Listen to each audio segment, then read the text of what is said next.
पालीगंज के लिए सबसे बड़ा मुद्दा है कि यहाँ विकास नहीं हुआ है और अभी तक के जितने भी प्रत्याशी हैं सिर्फ जनता को ठगने काम किए हैं। इस बार ठगा ठगी नहीं चलेगा, इस बार जनता सबको जवाब देगी। एक जो बस स्टैंड का मुद्दा है, एक बड़ा मुद्दा बन रहा है, उसके बारे में आप क्या कहना चाहेंगे? कैसे आप इसका विकास करेंगे यदि आप विधायक बन जाए? अरे भाई, बस है, बस के लिए सौंदर्यीकरण के लिए उसका प्लान है, वो कंसर्न डिपार्टमेंट है जो उनके लैंड ऑलरेडी अवेलेबल हैं, ठीक है। पुराने जर्जर बिल्डिंग पड़े हुए हैं, उन तमाम बिल्डिंग को रिमॉडल करके लेवल को उठाना चाहिए। बिल्डिंग चलेंगे नहीं, अभी उस पर चूना पोती करने से काम नहीं चलेगा। सरकार की परियोजना चूना पोती हो जाती है, हम उसको पूरा नए इंफ्रास्ट्रक्चर बनाकर, चूँकि लैंड अवेलेबल है और नए जो अभी नए टेक्नोलॉजी का जो बस स्टैंड बनवाते हैं वो बस स्टैंड का लाभ पालीगंज के लोगों को दिलवाएंगे। पटना और अरवल के बीच एक बड़ा महत्वपूर्ण बस स्टैंड माना जाता था, हालांकि इसकी स्थिति जर्जर हो चुकी है, क्या कहेंगे इस पर? जर्जर स्थिति हो चुकी है, कोई आज थोड़ी है, पिछले विगत 15 सालों से जर्जर स्थिति हो चुकी है।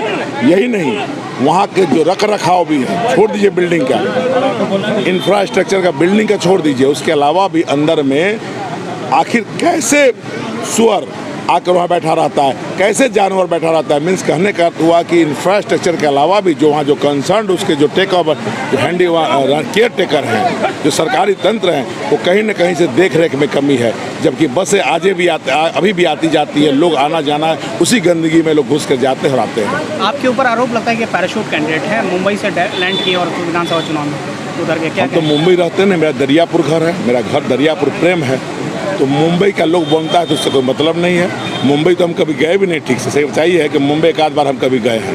पैराशूट लोग का है, पैराशूट तो पार्टी वाले आते हैं ना। रिस्पॉन्स मिल रहा था, सैकड़ों हजारों लोग देखने के अपना समर्थक लोग हैं, क्या रिस्पॉन्स मिल रहा है लोगों का जब आप जनता के बीच जा रहे हैं? ये रिस्पॉन्स हमारे मनोबल को बढ़ा रहा है, ये रिस्पॉन्स आज का नहीं है। चुनाव से पूर्व भी ऐसे ही गांव में जाते थे और ये विकास नहीं हुआ है, उसी का विरोध में ही हमारा समर्थन था। तो उन्होंने हमारे मनोबल को इतना ऊंचा किया कि मैं निर्दलीय प्रत्याशी के रूप में बहुत मजबूती से लड़ रहा हूँ। उसका मुख्य कारण है कि पालीगंज में विकास नहीं हुआ है।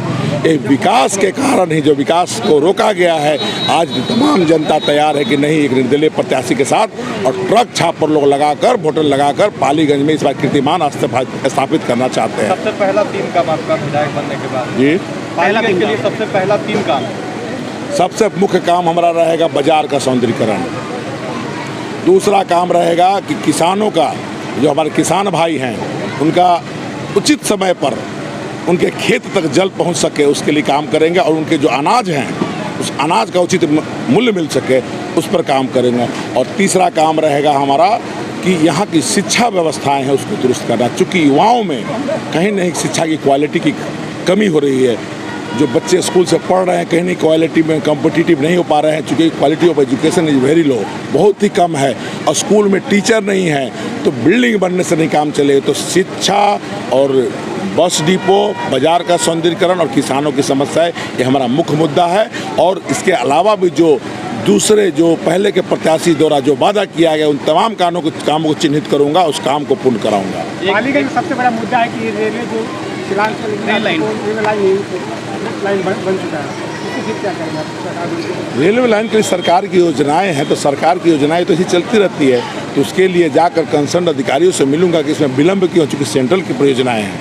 तो सेंट्रल की परियोजनाएं में तो स्टेट का उसमें कोई इंटरफेरेंस तो है नहीं। यदि सरकार सेंटर से यदि गाइडलाइन आ चुका है कि रेलवे लाइन बनना है, तो उसके त्वरित कार्रवाई के लिए जाकर वहाँ काम करेंगे। वहाँ जाकर मिलेंगे कि पालीगंज के लोगों को कब आखिर ट्रेन पिछले 20 साल से सुन रहे हैं, आखिर ट्रेन कब मिलेगा। एक सवाल लोगों के मन में है, आपका करोड़ों का बिजनेस है, फिर क्या जरूरत है राजनीति में आने का? देखिए, ऐसा है कि जीवन का सब फेज होता है। एक फेज बच्चों का एजुकेशन का होता है, दूसरा पेज होता है कि धनोपार्जन करें, मैंने मेहनत से धनोपार्जन कर, हर की इच्छा होती है जो जितना मेहनत करता है और मेहनत से जो भी फल आता है ना, उस उपार्जन करता है। तो उस फेज को मैंने पार कर लिया है। तो हम जहाँ के जन्मे हैं, जहाँ से मेरी सोशल कमिटमेंट है कि जहाँ हम जिस धरती के हम जन्मे हुए हैं, तो उस धरती को लौटाना होता है। तो हमारी भी इच्छा है कि इस धरती को लौटाएं। पालीगंज से ही हम चुनाव लड़ना पहले ही से मैं सिद्ध था, क्योंकि आमतन जो राजनीतिक दल के नेता होते हैं उससे पद के लिए कहीं से कहीं का चुनाव लड़ते हैं। तो पालीगंज से मेरा सेंटिमेंटल लगाव है। पालीगंज की सेवा के लिए मैं चुनाव लड़ रहा हूँ, ना कि मैं ये सिर्फ पद के लिए लड़ रहा हूँ। पालीगंज की सेवा मैं निरंतर आगे भी करता रहूँगा। चुनाव आते रहेंगे, जाते रहेंगे, लेकिन मेरा ये प्रयास हर समय रहेगा कि पालीगंज का विकास हो।